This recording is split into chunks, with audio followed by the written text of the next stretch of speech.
Venezuela, land of incredible natural wonders, crystal blue Caribbean beaches, vibrant cities, and some of the most friendly, welcoming people you will ever meet. A truly amazing travel destination. But traveling to Venezuela is challenging and can be very frustrating, so it's good to be prepared for what lies ahead. So if you want to avoid some of the mistakes that I made on my travels, here are 5 things that you need to be ready for that will drive you crazy in Venezuela. Let's begin. You may have heard that there is a problem with the power grid here in Venezuela. Not everywhere do you have a hydro plant like here at Canaima National Park, which means the electricity can go at any moment. This is a bigger problem in some of the more border states like Táchira, next to Colombia, less so in Caracas, but it can happen in Caracas as well, and also sometimes the water won't work. For me, this wasn't the biggest inconvenience, but if you're a digital nomad and you really need, for example, the internet and then it goes because of a power outage like what happened to my friend, well, that can be very, very frustrating. So that brings me to number 4, internet. The Wi-Fi here can come and go like it does in some other countries as well. And also, it's not very strong. I had a real problem uploading some of my heavier videos here in Venezuela, and it's not always easy to find reliable and fast internet. Also, the internet on your phone, the packages run out really quickly. I don't know why. They said it was like 10 gigabyte, but there's no way it was, or it's using up a lot of the package. I don't know, because after less than a week, it was finished. And then to refill it, I went to Digitel, which is the company that I bought my SIM card from. There's 3 companies, Digitel, Movistar, and Movinet. And they told me, oh, no, we don't refill here. You have to go to one of those stands on the street, which I found really, really strange. But yeah, you go to one of those stands, you pay them a fee of like $1, and then they refill it for you. So you can solve that problem, but it can be quite annoying. Number 3, public transport. So there's a lot to cover here. First of all, if you want to take a bus in between cities, longer distances, then there are those military and police checkpoints where they can stop you, start asking questions, look through your bag, and maybe even extort you.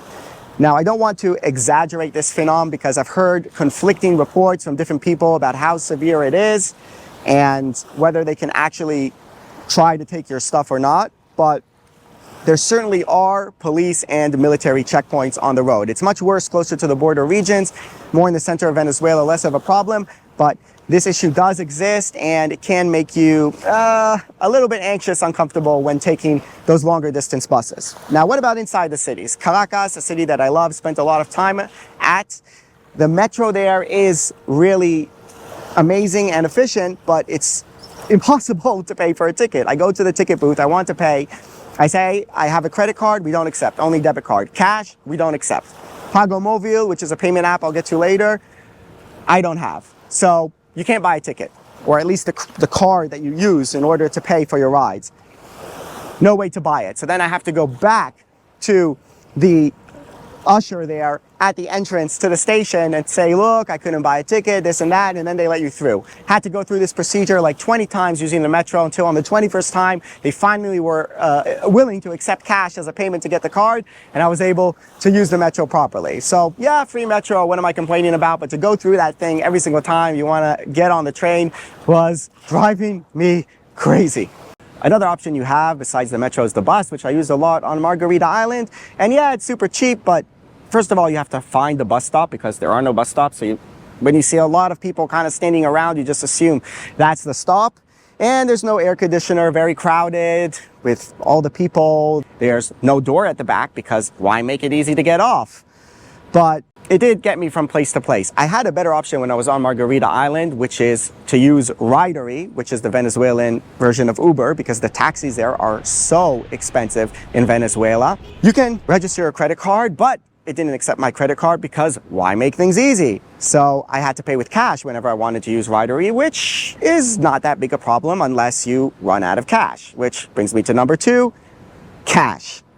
Getting your hands on cash in Venezuela is very difficult and very frustrating. You may have heard about the fact that this country doesn't have any proper ATMs. I mean, they have ATMs where you can withdraw Bolivares, which is the local currency, but the maximum you can withdraw is like $10 or $15, which is nothing, and you have to pay a 30 or 50% fee.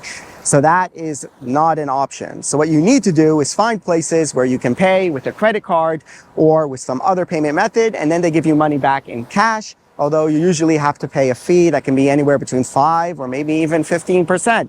There's one good option in Caracas, which is the Euro Hotel, where it's very straightforward. You pay with your credit card, and with a 3% fee, they give you back dollars. Gosh. But what about other methods of payment, you may ask? And you're right, there are other ways in which you can pay. And that brings me to number one, and what drove me absolutely crazy here, and that is paying for stuff in Venezuela. Paying for stuff here is an absolute nightmare. Yes, they do accept credit cards in a lot of places because of the problem with cash, but they always ask you first for your cell phone number, even though if you're not Venezuelan, you can give them any number and it will work. And then they ask for your PIN out loud, why, I don't know, in order to make even a $1 payment rather than just putting the card on the machine. But sometimes it disconnects in the middle and you have to try again. And sometimes you complete the process, but it doesn't work and you have to try again. And you can go through this process up to 8 times I did in Margarita until accepted my credit card. I mean, that's an extreme example, but in the end of the day, going through that whole thing and the waiting and the anxiousness of is the payment going to go through, not going to go through, and that's in a good situation in which they accept credit cards. I arrived at Margarita Island with no cash, and that is largely due to my friend with whom I traveled to Venezuela, who was born here but grew up in the United States, who told me, oh no, don't worry, I can get you cash when you get to Venezuela. I'll talk to my cousin, he'll give you this, I'll find a way.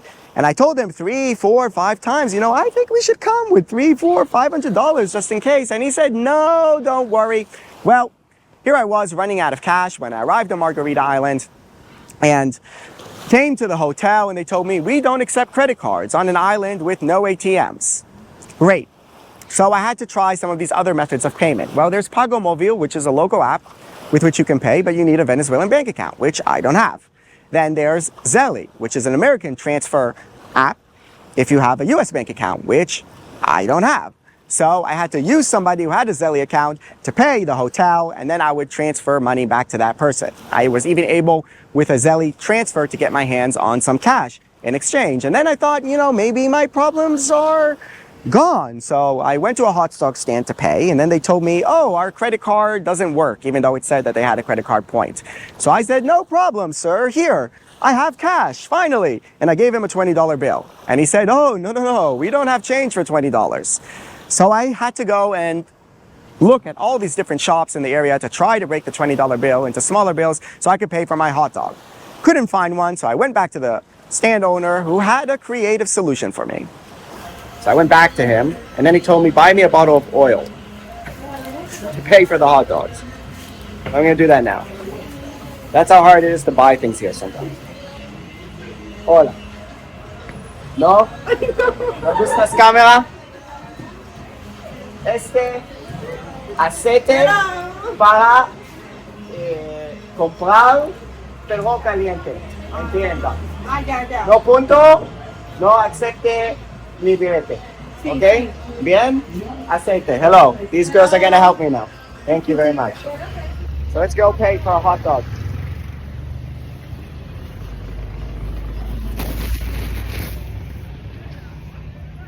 Sí, bien. Cuesta $2. Claro. Bien. Sí, gracias, señor. All right. That's what I had to do. Buy a hot dog. Got my hot dog. Thank God. Jeez. So yeah, all of that just to pay for a hot dog. And I also had other problems, like here in Canaima, which is one of the most beautiful places in Venezuela. The guy told me, no problem, you can make a payment with Zelle.